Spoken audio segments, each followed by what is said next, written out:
प्यारा इस धरती पर जीवित नहीं रह सकता। इस बीच कृष्ण और बलराम भी बड़े हो गए थे।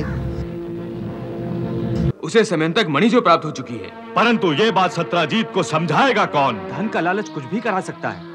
एक मणि के लिए मेरे भाई के प्राण ले लिए। अब आप स्वयं ही अपने ऊपर लगे कलंक को हटा सकते हैं।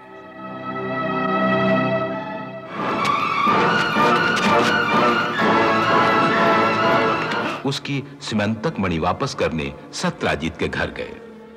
मैं बहुत लज्जित हूं द्वारकाधीश, बहुत लज्जित हूं।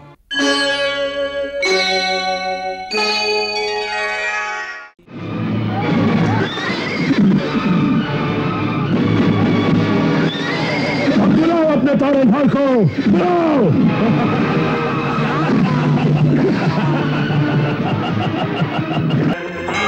दलितों के सहारे आजा, हे शरणागत के रखवारे आजा, एक स्वर में हर प्राण पुकारे आजा, आजा तारनहार हमारे आजा, आजा प्रभु आजा, आजा प्रभु आजा।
अपनी प्रिय संतान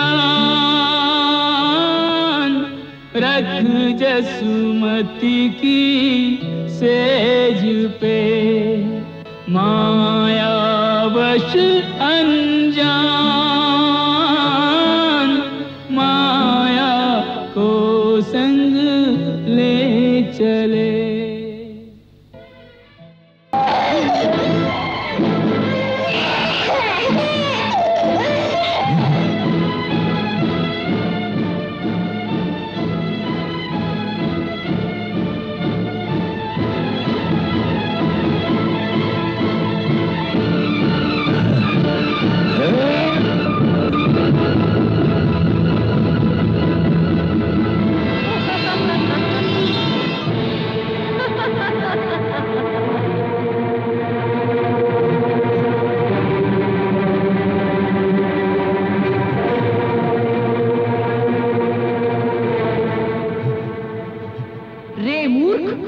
मुझे मारने से तुझे कुछ नहीं होगा।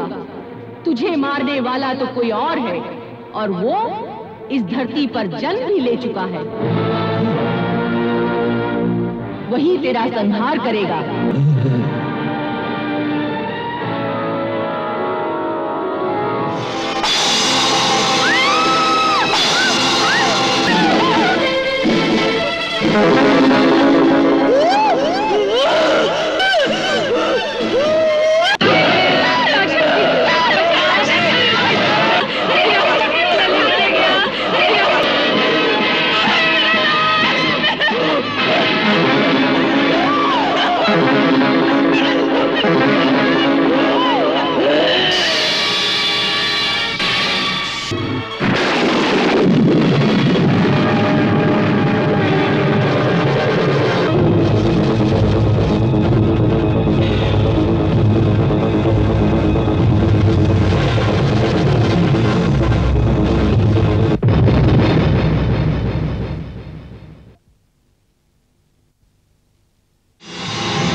मुंह में कितनी मिट्टी है? मुंह खोल।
तोड़ दे। मछली फोड़ो। तोड़ के दिखा ना।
मैं कंस को तो वापस नहीं ला सकता, परंतु मैं तुम्हें वचन देता हूं कि उसके हत्यारे को वहीं भेज दूंगा जहां कंस गया है। उसका हत्यारा इस धरती पर जीवित नहीं रह सकता। जरासंध ने मथुरा पर आक्रमण करना नहीं छोड़ा था। कई वर्षों तक बार बार मथुरा पर चढ़ाई करता रहा। इस बीच कृष्ण और बलराम भी बड़े हो गए थे। हर बार जरासंध नई सेना लेकर आता रहा और हर बार वो कृष्ण बलराम के हाथों परास्त होकर वापस जाता रहा।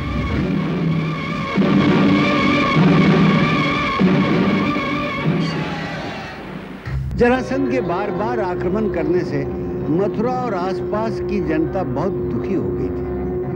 ये देखकर श्री कृष्ण ने तय किया कि अब मथुरा से चला जाना ही अच्छा होगा। तत्पश्चात श्री कृष्ण ने देवलोक के महाशिल्पी विश्वकर्मा का आवाहन किया।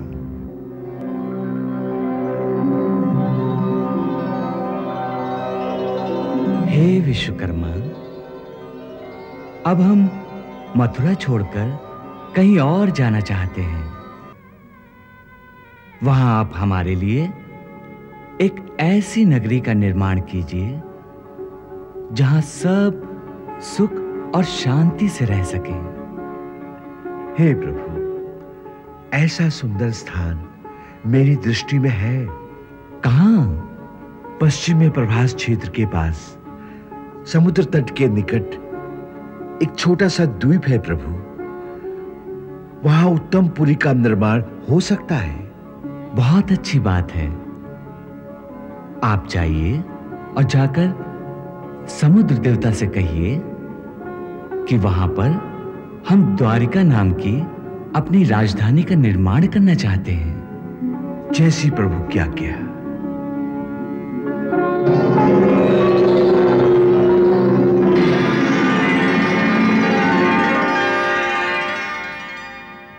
हे देवता, हे रत्नाकर, विश्वकर्मा का प्रणाम स्वीकार करें। देवशिल्पी, आपका स्वागत है। हे देवता, मैं भगवान श्री कृष्ण की आज्ञा से आपसे प्रार्थना करने आया हूं कि प्रभु ने मुझे इस कुशस्थली पर उनके लिए नया नगर निर्माण करने की आज्ञा दी है। इसलिए मैं आपसे ये प्रार्थना करने आया हूं कि अपने जल को पीछे हटाकर मुझे कुछ भूमि प्रदान करें। और उन्होंने कहा है कि जब इस धरती पर अपनी लीला समाप्त करके वो गोलोक पधारेंगे, तब ये भूमि आपको लौटा दी जाएगी। जो आज्ञा। प्रभु की इच्छा जानकर जल को लिया समेत, किया सिंधु ने नाथ को द्वीप द्वारिका भेंट, जल को लिया समेत।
तेरी भक्ति से प्रसन्न हूं। वर मांगो, क्या इच्छा है वत्स? मैं भगवान श्री कृष्ण की इच्छा से उनके लिए एक नगर का निर्माण करने जा रहा हूं और ये कार्य आपकी कृपा के बिना कैसे हो सकता है? इसलिए हे माता, मेरे मन में रचनात्मक शक्ति का संचार करो और मुझे अपना बालक जानकर अपनी कल्पना रूपी शक्ति के द्वारा मेरे मन में द्वारिका का एक ऐसा चित्र अंकित कर दो जिसे देखकर प्रभु प्रसन्न हो जाए और माता, मेरा कार्य सफल हो जाए।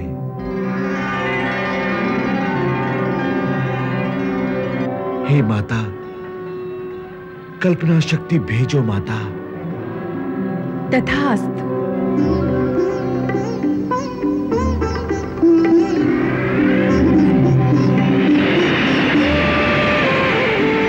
कह तथास्तु महाशक्ति ने धरा कल्पना रूप, शिल्पी के मस्तिष्क में हुआ प्रकाश अनूप, हुआ प्रकाश अनूप।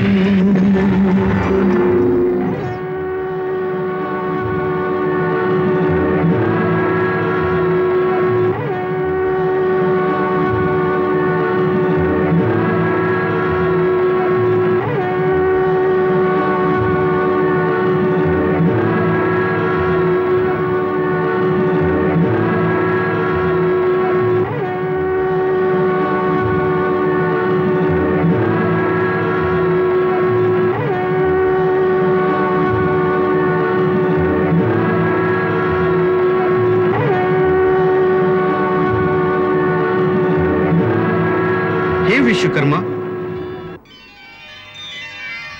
देवराज इंद्र को विश्वकर्मा का प्रणाम। देवराज, सेवक को आज्ञा दीजिए, कहिए आपकी क्या इच्छा है? हमारी अमरावती में जिस सभागृह में देवताओं की सभा होती है, उस सभा में जब तक बैठे रहे तब तक प्राणी को न भूख प्यास सताती है, न बुढ़ापा आता है, न ही मृत्युलोक का कोई नियम वहां लागू होता है। हमारी परम कामना है स्वर्गलोक की उस सुधर्मा सभा को प्रभु की सेवा के लिए द्वारिका में स्थापित करें। इसलिए हम अपनी सुधर्मा सभा के भवनों को स्वर्ग से अपने साथ ही उठा लाए हैं।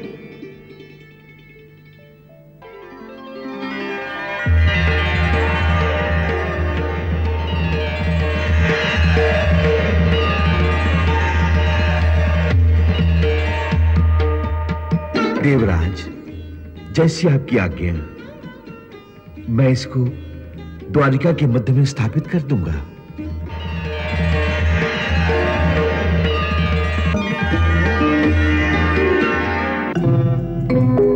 हे विश्वकर्मा, हमारी भी एक प्रार्थना है। देवताओं के कोषाध्यक्ष यक्षराज कुबेर को विश्वकर्मा का प्रणाम। कहिए देव, सेवक के लिए क्या क्या है? हम भी प्रभु के श्री चरणों में अपनी सेवा अर्पण करना चाहते हैं, इसलिए हम ये अक्षय पात्र द्वारिका के ऊपर आकाश में रखने आए हैं, जिससे द्वारिका में रहने वाले किसी प्राणी के घर में कभी किसी वस्तु अथवा संपदा की कमी नहीं रहेगी।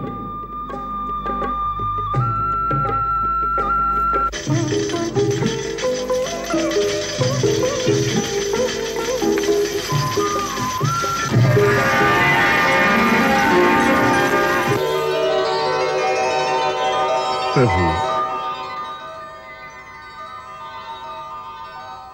आपके आशीर्वाद से और देवी भगवती की शक्ति के द्वारा द्वारिका नगरी का निर्माण कार्य सफल हो गया। समस्त देवताओं ने अपने अपने सामर्थ्य के अनुसार कुछ न कुछ दिव्य पदार्थ आपके श्री चरणों में भेंट किए हैं। हे विश्वकर्मा, हम आपकी सेवा से अति प्रसन्न हुए हैं। जब तक इस धरा पर द्वारिका नगरी का नाम रहेगा, तब तक इस धरती के समस्त शिल्पी आपको अपना भगवान मानकर आपकी पूजा करेंगे।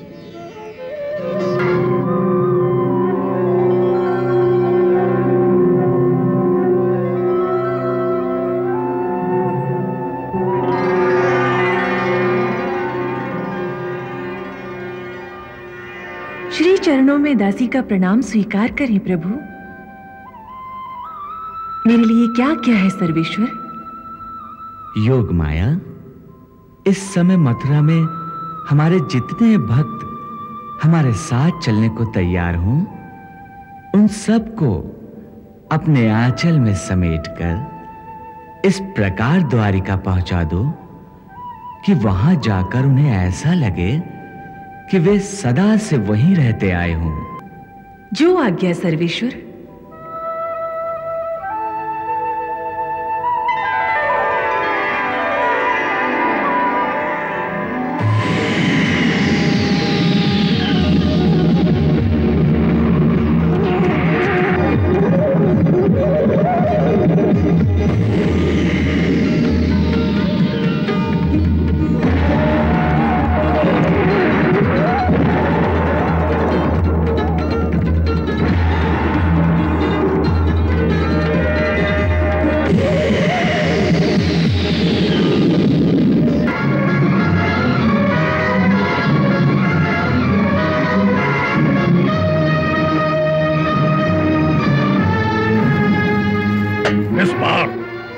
इस बार हम युद्ध नहीं करेंगे, बल्कि इस नगरी को भूखा मार देंगे।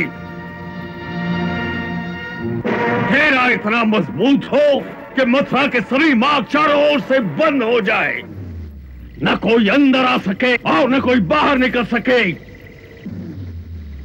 इस बात का पूरा ध्यान रहे कि बाहर से अनाज का एक एक दाना भी नगर के अंदर न आ सके। सब गए, परंतु श्री कृष्ण और बलराम उनके साथ नहीं गए, क्योंकि उन्हें जरासंध के साथ कुछ लीला करनी थी। जरासंध की सेना मथुरा के गिर्द चारों ओर से घेरा डाले खड़ी थी। उनके इस घेरे से मथुरा को छुड़ाना आवश्यक था। इसीलिए श्री कृष्ण और बलराम ने अकेले ही बाहर निकलकर आकाश मार्ग से भागना शुरू कर दिया।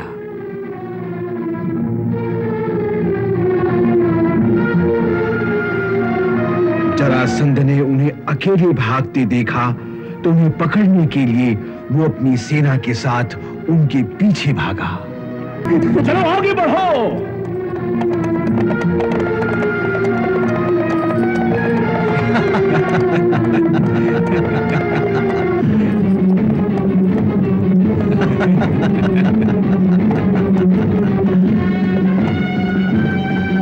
जाने ना पाओ यहाँ।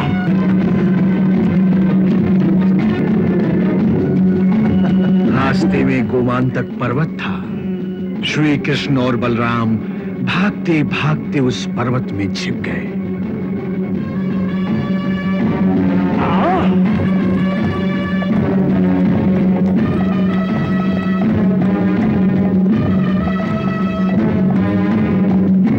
इन्हीं पहाड़ियों में कृष्ण छुपा हुआ है। जाओ, इन पहाड़ियों को आग लगा दो। जाओ।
साथ।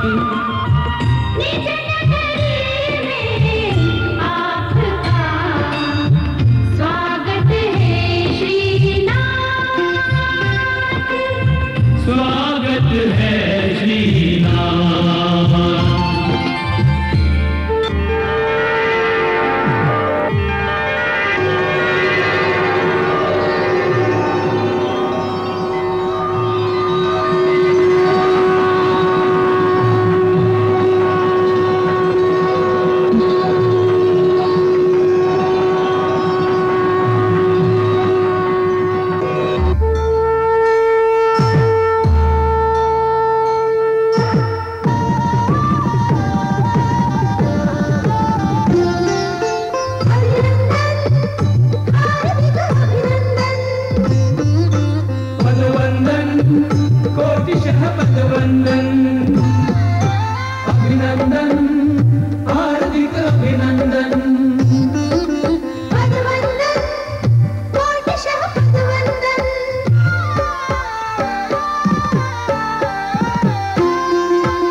द्वारिकाधीश को प्रणाम।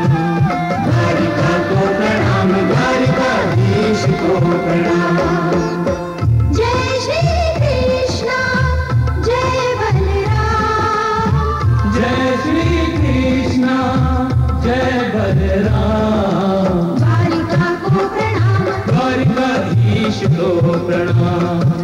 द्वारिका को प्रणाम, द्वारिकाधीश को प्रणाम।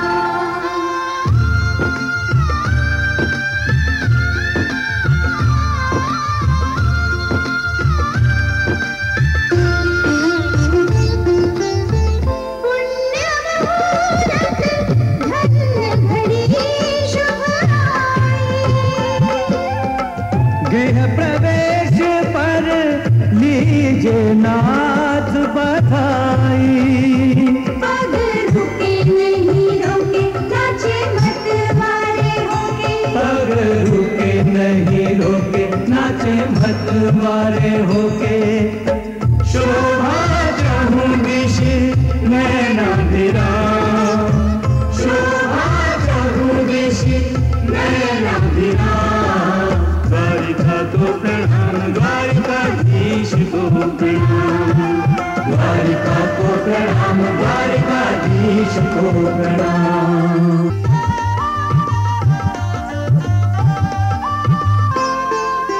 किया धरा को धन्य धरा पर अपना धाम बना के। देव हरे जय देव हरे। मृत्युलोक को अमर किया बोलो तो यहाँ पर लागे। देव हरे जय देव हरे। मुक्ति द्वार खोला जीवों पर द्वारावती बसा के। देव हरे जय देव हरे। पाप ताप संताप मिटेंगे इस तीरथ में आके। देव हरे जय देव हरे। पूरी है ये पूरियों में धामों में धाम। पूरी है ये पूरियों में धामों में धाम। द्वारिका को प्रणाम, द्वारिकाधीश को प्रणाम। द्वारिका को प्रणाम, द्वारिकाधीश को प्रणाम।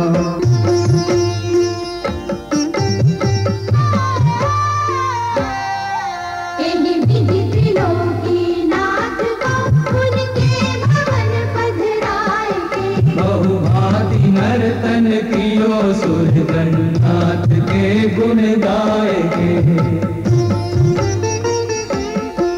गरिमामयी द्वारावती को शीस पुनि पुनि नाय के। प्रस्थान निज निज धाम को सब करत आशीष पाए के। प्रस्थान निज निज धाम को सब करत आशीष पाए के। प्रभु से आशीष पाए के। दिव्य दर्शन पाएंगे।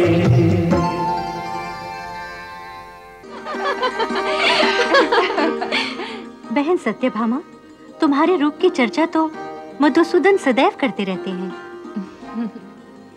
हाँ जामवंती, ठीक ही कह रही हो तुम। सत्यभामा तो यदुकुल की सर्वांग सुंदरी हैं। मधुसूदन क्यों ना इनके रूप की प्रशंसा करेंगे? हाँ रुक्मिणी बहन, मधुसूदन तो इनकी प्रशंसा करते अघाते ही नहीं हैं। जब भी मुझसे एकांत में मिलते हैं, उनके होंठों पर सत्यभामा का ही नाम होता है।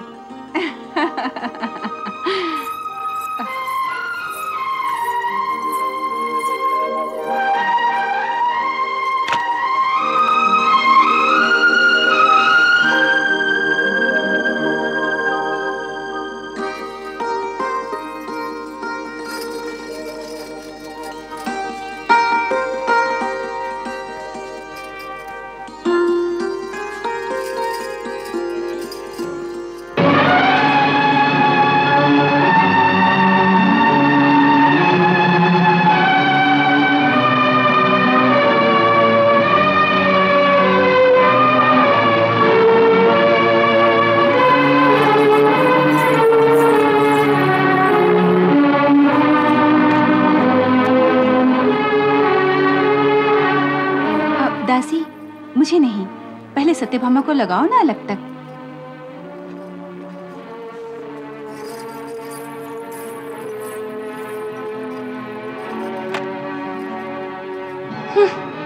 मुझे नहीं लगवाना अलग तक। क्यों सत्यभामा? बस कह दिया ना, मुझे नहीं लगवाना।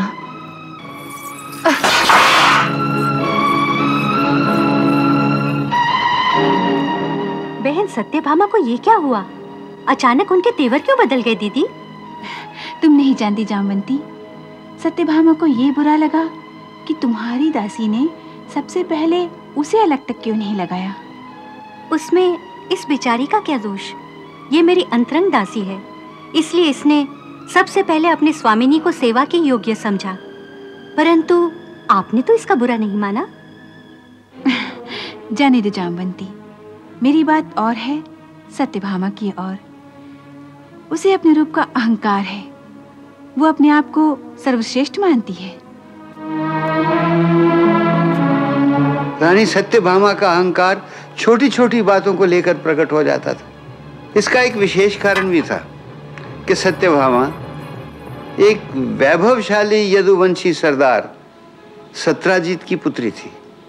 सत्याजीत ने एक महान तपस्या करके स्यमंतक नाम की मणि प्राप्त की थी।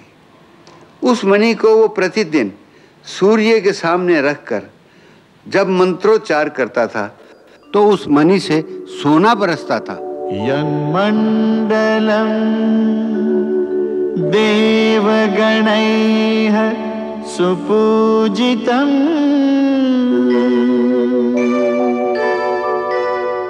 विप्रैः स्तुतं भावन मुक्तिकोविदम्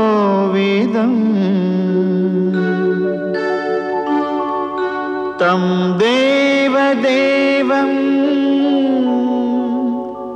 प्रणमामि सूर्यम् पुनातु मां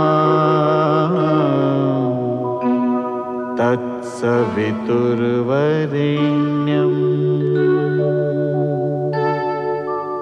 तत्सवितुर्वरेण्यम्।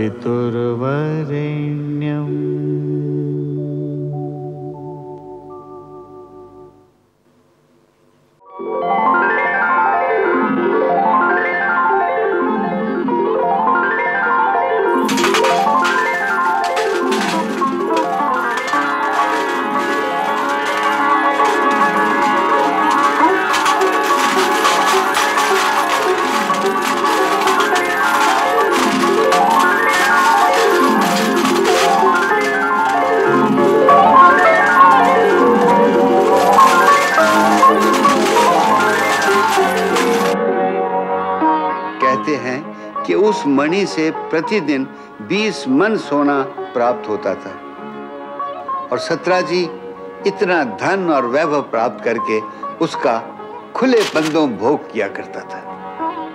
सत्राजीत के इस वैभव की चर्चा द्वारका के यादवों की सभाओं में अक्सर होती थी और एक दिन यादव सभा में जब इसकी चर्चा चली तो सत्राजीत तो इस समय सबसे धनवान हो रहा है। होगा क्यों नहीं, उसे समयंतक मणि जो प्राप्त हो चुकी है। सुना है कि वो मणि उसे प्रतिदिन 20 मन सोना देती है। हाँ, सुना तो मैंने भी ऐसा ही है, परंतु ये मणि उसे मिली कहां से? भूमि से। और कहां से? तो भूमि से मिली हुई संपत्ति पर किसी एक व्यक्ति का अधिकार होता है। आपका क्या मत है इसमें सात्यकी जी? मेरे मत से तो ये बात कोई ठीक नहीं है। एक आदमी ही उस मणि के वैभव का भोग करे, इसलिए सत्राजीत को ये मणि राजकोष में दे देनी चाहिए। राजकोष में क्यों दे देनी चाहिए? ये मणि तो सत्राजीत को उसकी अपनी भूमि से मिली है, जिस पर उसका पूरा अधिकार है। आपका क्या कहना है क्रूर जी? केवल इतना कि द्वारिका राज्य के स्वामी द्वारिकाधीश हैं। उन्होंने ही इस राज्य का निर्माण किया है और वे ही यहाँ के जल, थल और आकाश के स्वामी हैं। इसलिए भूमि के नीचे की संपदा भी उन्हीं के अधिकार क्षेत्र की बात है। सात्यकी का भी यही कहना है। परंतु प्रजा भूमि से जो अन्न प्राप्त करती है, उस पर तो प्रजा का ही अधिकार होता है। उसे राजकोष में क्यों नहीं जमा कराया जाता? प्रजा का पालन और राज्य की सुरक्षा एक राजा का परम कर्तव्य होता है। इसलिए तो प्रजा जो अन्न उत्पन्न करती है, उसका कुछ अंश ही राजकोष में कर के रूप में जमा कराया जाता है। अन्न प्रजा के श्रम की उत्पत्ति है, परंतु भूगर्भ से जो संपत्ति प्राप्त होती है, वो श्रम की उत्पत्ति नहीं है। इसलिए वो संपत्ति राजकोष में जमा कराना ही उचित होता है। समंतक मणि के लिए राज्य में रक्तपात हो सकता है और सत्राजीत किसी आपत्ति में फंस सकता है। राजा को मणि देने से वो भी सुरक्षित रहेगा और द्वारका राज्य के वैभव में भी वृद्धि होगी। अंततः सत्राजीत तो इसी राजवंश का एक हिस्सा है। परंतु ये बात सत्राजीत को समझाएगा कौन? मुझे कुछ समझाने की आवश्यकता नहीं है। मैं सब समझता हूं। ये समंतक मणि सिर्फ मेरी संपत्ति है, मेरी। सत्राजीत और प्रसेनजीत दोनों भाई कायर नहीं हैं, जो अपनी संपत्ति की रक्षा ना कर सके। अब फिर ये मणि तो मेरे भाई को अपनी भूमि से प्राप्त हुई है, तो फिर हम इसे किस लिए द्वारकाधीश को दे दे? इसलिए कि इसमें पूरी द्वारिका का हित है। इस मणि से जो सोना निकलेगा वो नगर जनों के हित में प्रयोग किया जाएगा। इससे सारे संसार में द्वारिका राज्य की प्रतिष्ठा बढ़ेगी, घटेगी नहीं। सत्राजीत, तुम्हारे स्वामित्व मणि होने से केवल तुम्हारी ही प्रतिष्ठा बढ़ रही है, द्वारिका राज्य की नहीं। आप कुछ भी कर लें क्रूर जी, मैं आप लोगों की चाल को अच्छी तरह से जानता हूं। मेरे भाई को बहला फुसलाकर किसी न किसी तरह से द्वारकाधीश इस मणि को हत्या लेना चाहते हैं, और उन्होंने अपना दूत बनाकर आप लोगों को भेजा है। जाओ उनसे कह दो कि समंतक मणि प्राप्त करने के सपने को भूल जाएं।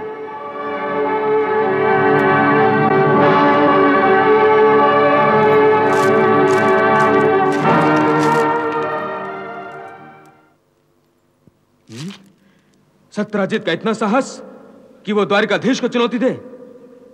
सात्यकी, जरा फिर से कहो तो उसने क्या कहा था? यही दाव भैया कि द्वारकाधीश ने हमें दूत बनाकर समंतक मणि को हथिया लेने के लिए भेजा है। मेरे ही राज्य में रहेगा और मेरी निंदा करेगा। मैं पूछता हूं कि उसकी इतनी हिम्मत कैसे हुई कि वो एक राजा के अधिकारों को चुनौती दे सके?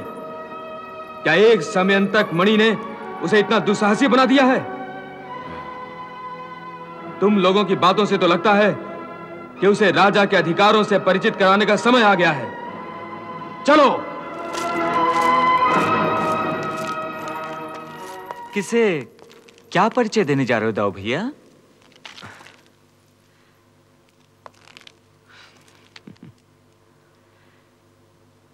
कुछ नहीं कन्हैया, सत्राजीत को बहुत अहंकार हो गया है। उसे राजा के अधिकार समझाने जा रहा था मैं। किस लिए? इसलिए कन्हैया कि एक समंतक मणि के कारण वो स्वयं को द्वारिकाधीश से बढ़कर समझने लगा है। वासुदेव, हम लोग भी सत्राजीत को यही समझाने गए थे कि वो मणि द्वारिकाधीश के योग्य है, इसलिए वो मणि राजा को भेंट कर दे। परंतु उसने हमारी बात का निरादर कर दिया। हाँ, और वो उसे अपनी निजी संपत्ति मान बैठा है। और इसलिए कन्हैया, मैं उसे स्वयं हस्तगत करने जा रहा हूं। क्या बलपूर्वक दाऊ भैया? हाँ कन्हैया, जब बहुत समझाने पर भी कोई ना माने तो बल का प्रयोग न्याय संगत है। क्या ये एक राजा के अधिकार का दुरुपयोग नहीं होगा दाऊ भैया? दुरुपयोग? क्यों? क्योंकि राजा का सबसे पहला कर्तव्य है कि वो अपनी प्रजा की रक्षा करे, उसका पुत्रवत पालन करे, अपनी प्रजा की संपत्ति और उसके वैभव को सुरक्षित रखे। एक राजा को अपनी प्रजा की संपत्ति को बलपूर्वक छीनने का कोई अधिकार नहीं है। यदि राजवंशी अत्याचारी हो जाएगा तो एक राजा और दस्यु में क्या अंतर रह जाएगा? धर्म के अनुसार राजा पालक होता है, घातक नहीं। फिर हम अधर्म के मार्ग पर कैसे चल सकते हैं दाऊ भैया? तो क्या स्यमंतक मणि उसकी निजी संपत्ति हो गई है? निश्चय ही, वो सत्रजीत की संपत्ति है। उसे उसी के अधिकार में रहने देना चाहिए। वो हमारी संपत्ति कदापि नहीं, अक्रूर जी।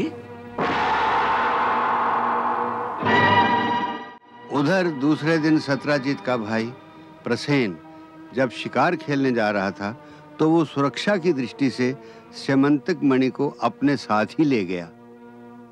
तुम कोई चिंता मत करना सत्राजीत, ये मणि मेरे पास सुरक्षित रहेगी।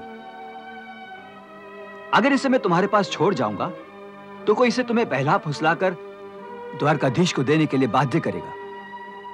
मैं शिकार से लौटकर इसे तुम्हें वापस कर दूंगा। ठीक है भैया, मैं तुम्हारी प्रतीक्षा करूंगा।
मेरी राय में तो आप व्यर्थ का विवाद बढ़ा रहे हैं और यदुकुल के राजवंश को रुष्ट करने जा रहे हैं। क्यों? क्या ये मणि मेरी संपत्ति नहीं है? मैं जानती हूँ कि ये आपकी संपत्ति है। तो क्या तुम ये चाहती हो कि मैं दूसरों के लिए अपनी संपत्ति और सुख का दान कर दूं? दूसरों के लिए नहीं, अपनी पुत्री के लिए तो कर सकते हैं। अपनी पुत्री के लिए? क्यों नहीं? और उसके लिए आपको एक वर तो खोजना ही है। निश्चय ही। तो फिर हमारे जमाता के रूप में श्री कृष्ण से बढ़कर और कौन उपयुक्त वर हो सकता है? अरे तुम तो बड़ी बुद्धिमती हो गई हो। मेरा तो स्वप्न में भी ये विचार नहीं था। इस समस्या का कितना सहज और शीघ्र हल खोज लिया है तुमने। निश्चय ही मेरी बेटी सौभाग्यशाली है। एक स्यमंतक मणि का दहेज देकर एक पिता को द्वारकाधीश जैसा दामाद मिल जाए तो उसके लिए इससे बढ़कर सुख और क्या हो सकता है। प्रसेनजीत को आने दो, मैं उसे भी इस प्रस्ताव के लिए सहमत कर लूंगा। अरे लो, प्रसेनजीत आ गया।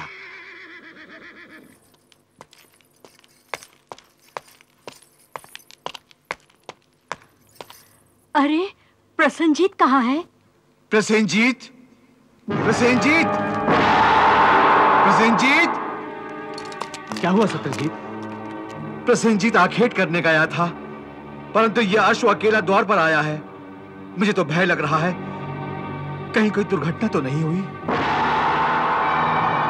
सेमंतक मणि भी तो उसके पास थी। क्या? तो चलो हम सब उसकी खोज में चलते हैं। हाँ, चलो।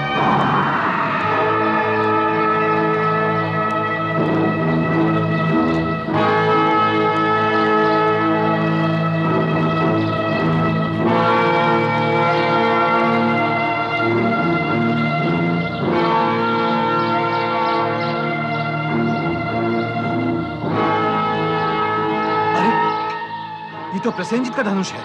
हाँ।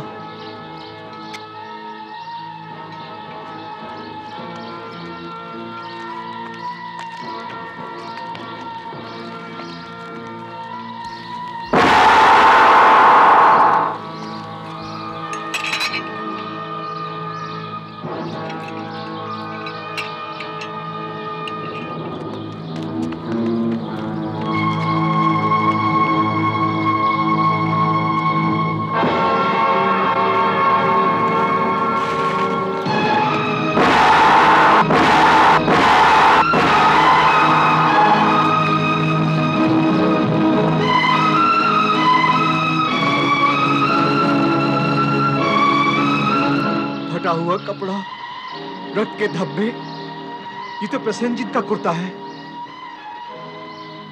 कहीं प्रसेनजीत पर किसी ने घात तो नहीं किया? यहाँ कहीं सेवंतक मणि भी तो दिखाई नहीं दे रही है।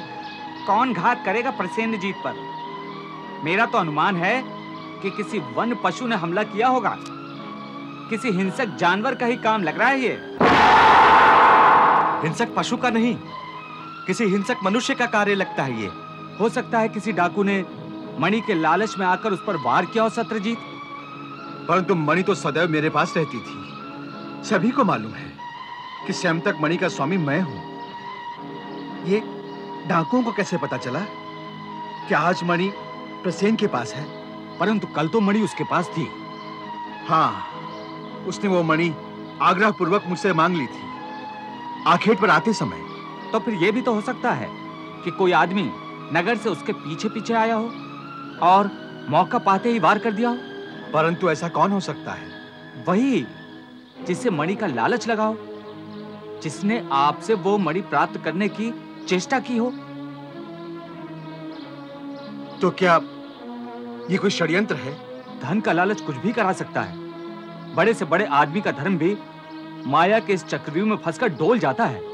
अभी कुछ दिन पहले कुछ लोग इस मणि को द्वारिकाधीश को देने का प्रस्ताव लेकर तुम्हारे पास आए थे ना? सत्य है। और तुमने उस मणि को द्वारिकाधीश को देने से मना कर दिया था। यह भी सत्य है। फिर ये क्यों नहीं सोचते कि प्रतिदिन 20 मन सोना देने वाली उस मणि के लिए कोई क्या नहीं कर सकता? तो क्या तुम्हारा तात्पर्य यह है कि द्वारकाधीश ने प्रसेनजीत पर घात कराया है? हो सकता है।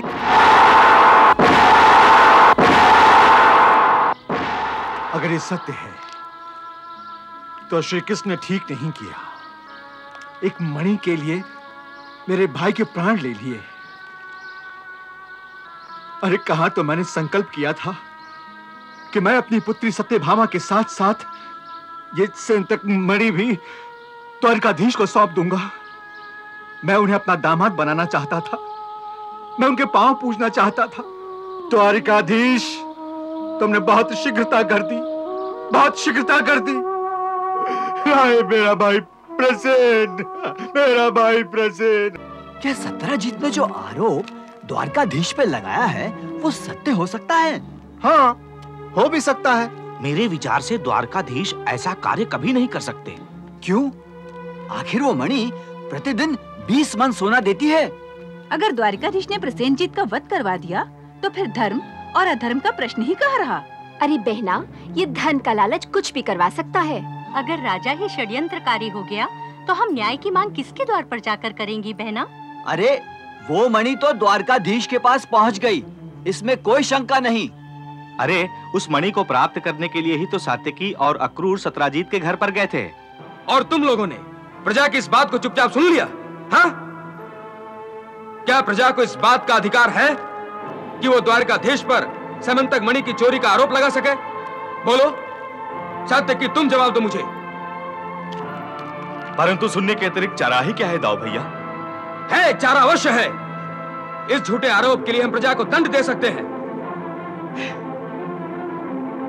सत्यजीत का भाई प्रसेनजीत मर गया, इस बात का दुख हमें अवश्य है, परंतु इससे सत्यजीत को यह छूट नहीं दी जा सकती कि वो द्वारकाधीश पर अनर्गल आरोप लगाता फिरे। द्वारकाधीश पर दोष लगाने का अर्थ है द्वारकाधीश के धर्म पर आरोप। हमें इस घटना पर अवश्य नए सिरे से विचार करना होगा। विचार कैसा अक्रूर जी, विचार कैसा? अगर सत्यजीत हमारे पास आकर प्रार्थना करता तो हम अपने गुप्तचरों के माध्यम से इस बात का पता अवश्य लगाते, परंतु उसने तो सीधे सीधे द्वारकाधीश को ही इस षड्यंत्र में घसीटा है। अब उसे इस बात का दंड अवश्य मिलना चाहिए। परंतु दाऊ भैया, दंड देने से पहले हमें अवश्य द्वारकाधीश से सलाह ले लेनी चाहिए। उससे क्या सलाह लेनी होगी हमें? उसे क्या सलाह लेनी होगी? वो तो फिर से कोई नीति या धर्म की बात लेकर हमें उपदेश देगा, और क्या? नहीं दाऊ भैया, इस आरोप का संबंध सीधे द्वारकाधीश से है, इसलिए सबसे पहले हमें उनका मत ले लेना चाहिए। अक्रूर जी ठीक कह रहे हैं।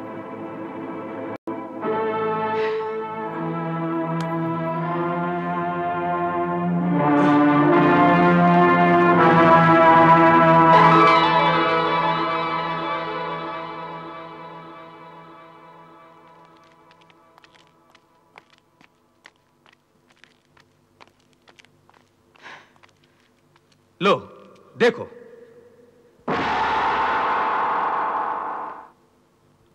कन्हैया तुम यहां ध्यान लगाए बैठे हो और वहां प्रजा तुम्हारे बारे में ना जाने क्या क्या कहे जा रही है। क्या कहे जा रही दाऊ भैया? यही कि सत्यजीत के भाई प्रसेनजीत का वध करवाकर तुमने समंतक मणि का हरण किया है। और हम लोगों ने निश्चय किया है कि सत्यजीत को उसके मिथ्यारोप के लिए दंडित किया जाए।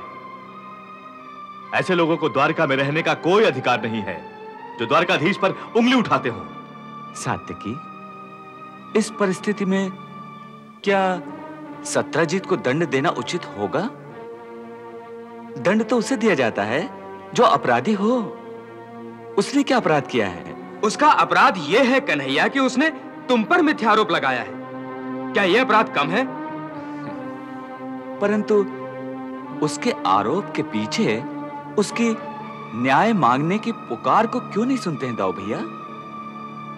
आखिर उसका भाई मरा है, उसकी अमूल्य मणि की चोरी हुई है। परंतु कन्हैया, क्या उसका उत्तरदायित्व तो हम पर है? कन्हैया, लोग वहां तुम पर कीचड़ उछाल रहे हैं और तुम यहां मुस्कुरा रहे हो। यदि हम सत्यजीत को दंड देंगे तो क्या लोग चर्चा करना बंद कर देंगे? नहीं दाऊ भैया, उसे दंडित करने से तो लोग पुष्टि कर देंगे कि कृष्ण ने ही समंतक मणि के कारण प्रसेनजीत की हत्या कराई है। दंड देने से तो उसका आरोप और प्रबल हो जाएगा। देखो देखो सात्यकी, मैंने कहा था ना, कृष्ण से परामर्श करने की कोई आवश्यकता नहीं है। यह हमें नीति की और धर्म की बड़ी बड़ी बातें सुनाकर अपने उद्देश्य से भटका देगा। यही हो रहा है ना? परंतु दाऊ भैया, आप ये क्यों भूलते हैं कि हम राजा हैं? मात्र दंड देना ही हमारा कर्तव्य नहीं है। तो फिर क्या करोगे कन्हैया? क्या करोगे तुम? आरोप को सर झुकाकर स्वीकार कर लोगे, यही ना? नहीं दाऊ भैया, हम स्वयं सत्य की खोज करेंगे, समंतक मणि की खोज करेंगे। आखिर मणि कहीं ना कहीं तो होगी। आपका विचार ठीक है द्वारकाधीश। अब आप स्वयं ही अपने ऊपर लगे कलंक को हटा सकते हैं।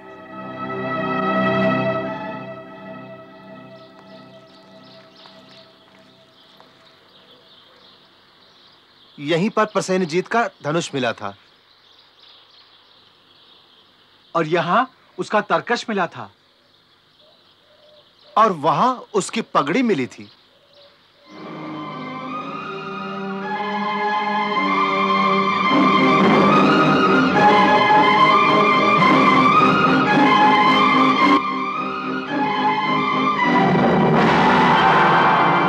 देखिए अक्रूर जी,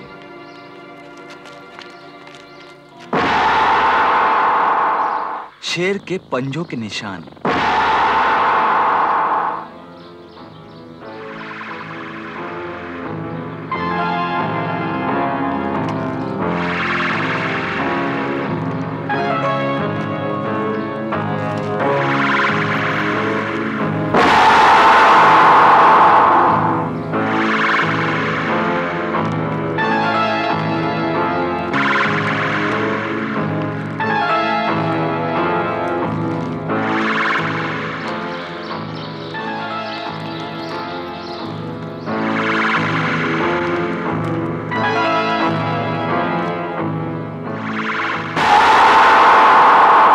देखिए क्रूर जी,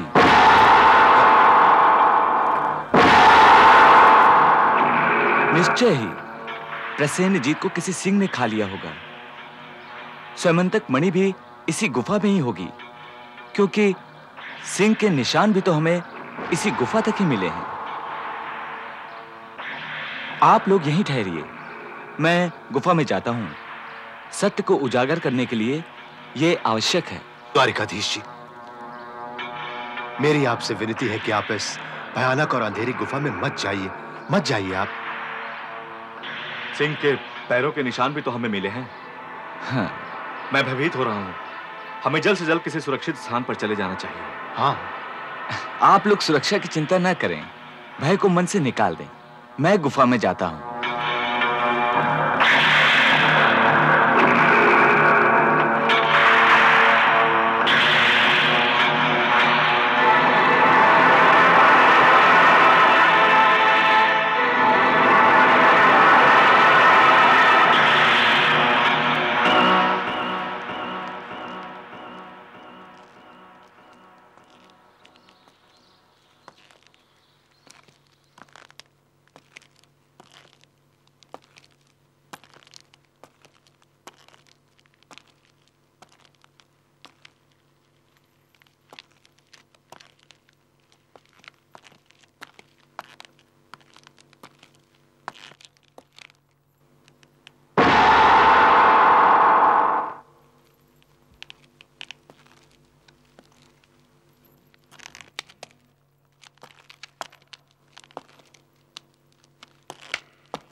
पिताश्री, पिताश्री, पिताश्री, पिताश्री, पिताश्री।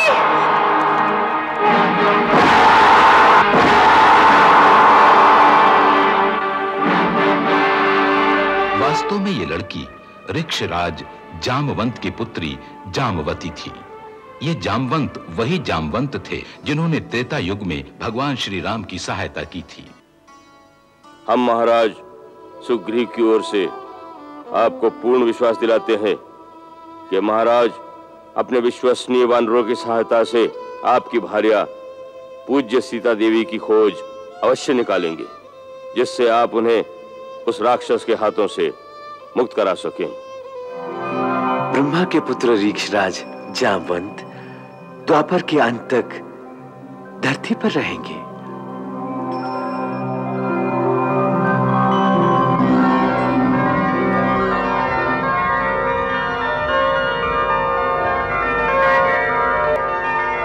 एक युग के बाद द्वापर युग में जब जामवंत ने श्री कृष्ण को उस गुफा में देखा तो वो अपने प्रभु को इस रूप में पहचान न सका।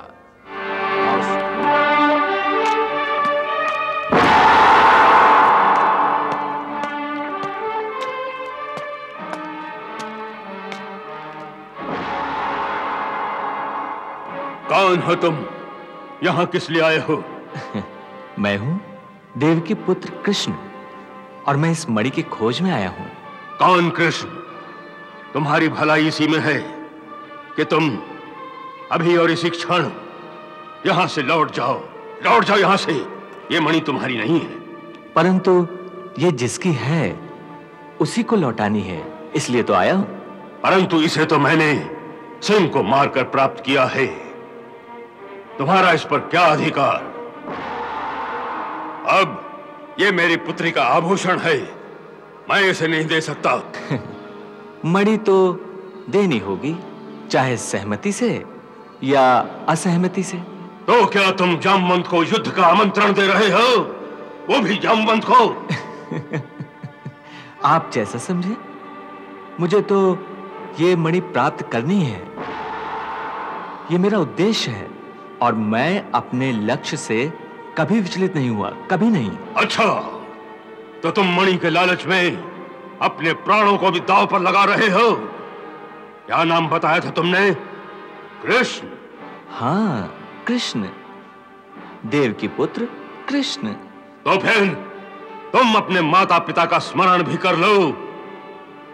हो सकता है कि दोबारा तुम्हें यह अवसर न मिले। तो बोलो, मल युद्ध के लिए तैयार हो? तैयारी तो उसे करनी होती है जो सचेत न हो। तुम वार करो जामवंत। पहला वार करने का अधिकार तुम्हारा है, क्योंकि तुम स्वयं मेरे प्रसाद में चलकर आए हो। नहीं जामवंत, नहीं। पहले वार करने का अधिकार तुम्हारा है, क्योंकि तुमने ही पहले मुझे युद्ध करने का आमंत्रण दिया है। अच्छा, तो नीति कुशल भी हो तुम। मेरी पुत्री ही हमारी जय और पराजय की निर्णायक होगी, समझे? मुझे भगवान राम और लक्ष्मण के अतिरिक्त कोई दूसरा युद्ध में नहीं हरा सका है। पहले ये एक बार सोच लो। मैं तुम्हें एक अवसर और देता हूं। सब सोच लिया है जामवंत। तो फिर ठीक है।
सच बताओ कि कौन हो तुम? कह तो दिया, देव की पुत्र कृष्ण।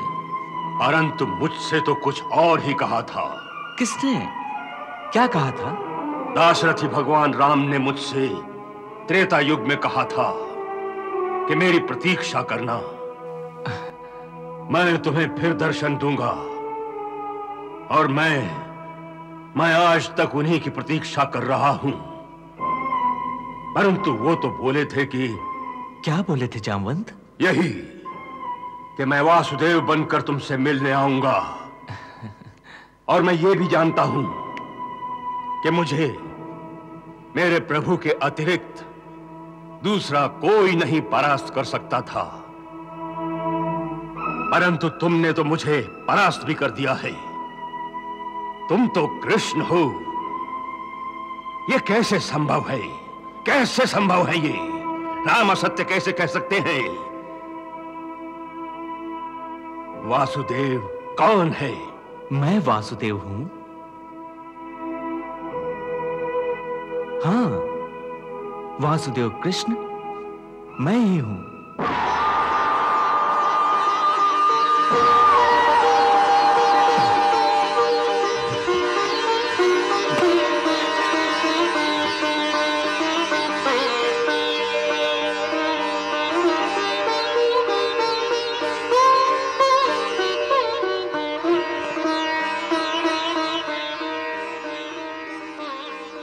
प्रभु, कितनी प्रतीक्षा कराई आपने।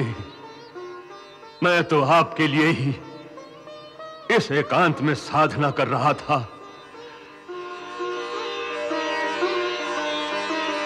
ऐसा कोई दिन नहीं गया कि आपकी याद न की हो प्रभु। अब तो बस मेरी एक ही इच्छा शेष है। बोलो। यही नाथ कि एक बार मेरी आंखों को अपनी उसी मोहनी सूरत के दर्शन करा दें, जिस रूप की सुधा से प्यास बुझाने के लिए ये आंखें त्रेता युग से अब तक खुली हुई हैं, प्रतीक्षा कर रही हैं।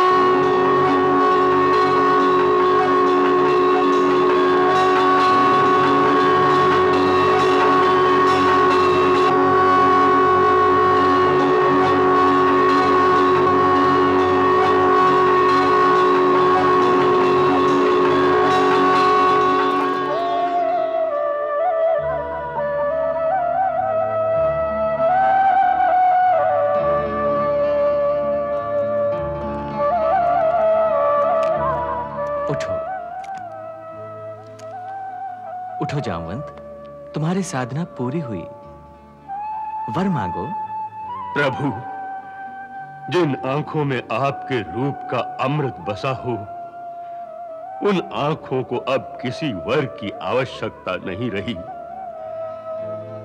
मुझे वर नहीं चाहिए। मुझे तो एक ऐसा वर चाहिए जो मेरी पुत्री जामवंती का वरण कर सके। इसलिए आपसे उपयुक्त और कौन वर मिलेगा? मैं अपनी पुत्री जामवंती के लिए आपको मांगता हूं प्रभु। क्या दया करेंगे? क्या दया करेंगे प्रभु?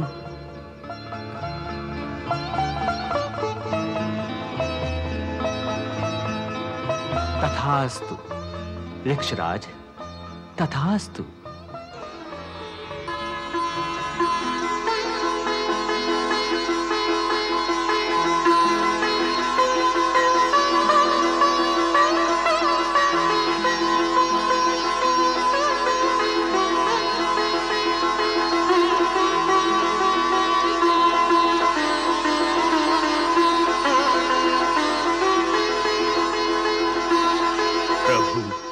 इसे भी स्वीकार कीजिए।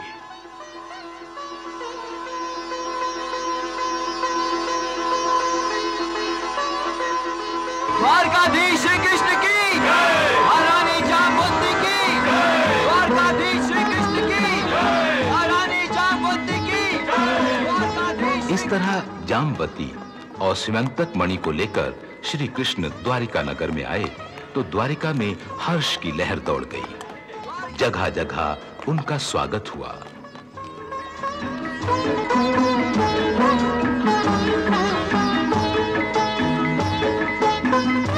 स्यमंतक मणि के प्राप्त हो जाने के समाचार से सत्राजित बहुत लज्जित हुआ। द्वारकाधीश पर लगाए गए झूठे आरोप के कारण प्रजा ने भी उसकी खूब भर्त्सना की। श्री कृष्ण बलराम के साथ उसकी स्यमंतक मणि वापस करने सत्राजित के घर गए। मैं बहुत लज्जित हूं द्वारकाधीश, बहुत लज्जित हूं। लज्जित क्यों? इसलिए कि मैंने आप जैसे धर्म के अवतार पर मिथ्यारोप लगाया। तुम चिंता न करो सत्रजीत, तुम यदि ऐसा न करते तो मुझे जामवंती कैसे प्राप्त होती? अब तुम इस स्यमंतक मणि को लो, परंतु अब इसे संभाल कर रखना, समझे ना? अब इस मणि का स्वामी मैं नहीं रह गया। यह हम जैसे लोगों के धारण करने योग्य नहीं है। इसकी शोभा आप जैसे महान शूरवीर के साथ है। आज से इसके स्वामी आप हैं। मेरी इस प्रार्थना को आप स्वीकार कर लेंगे तो मैं अपने आप को कृतार्थ समझूंगा। मेरे हृदय का बोझ उतर जाएगा। जिस वस्तु के कारण मुझे चोरी का मिथ्या आरोप लगा था, यदि मैं उसे अपने पास रख लूं तो द्वारिकावासी न जाने कौन सा अनुमान लगा लेंगे। इसलिए सहर्ष मैं इसे आपको वापस सौंपने आया हूं। और मैं सहर्ष अपने पूरे परिवार की सहमति के साथ इसे द्वारकाधीश को भेंट करती हूँ। मेरी बात तो नहीं ठुकराएंगे आप?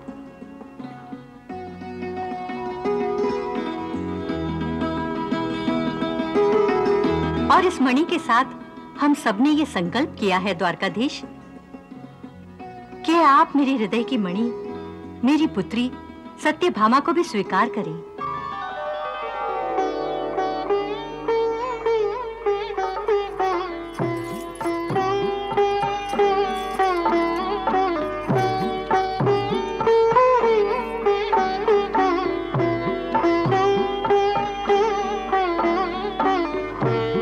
हाँ कन्हैया, सत्यभामा सर्वथा तुम्हारे योग्य है और फिर ये अपने ही कुल की है। सत्यभामा, आज से तुम मेरी अनुज वधू हो गई हो। सदा सुखी रहो।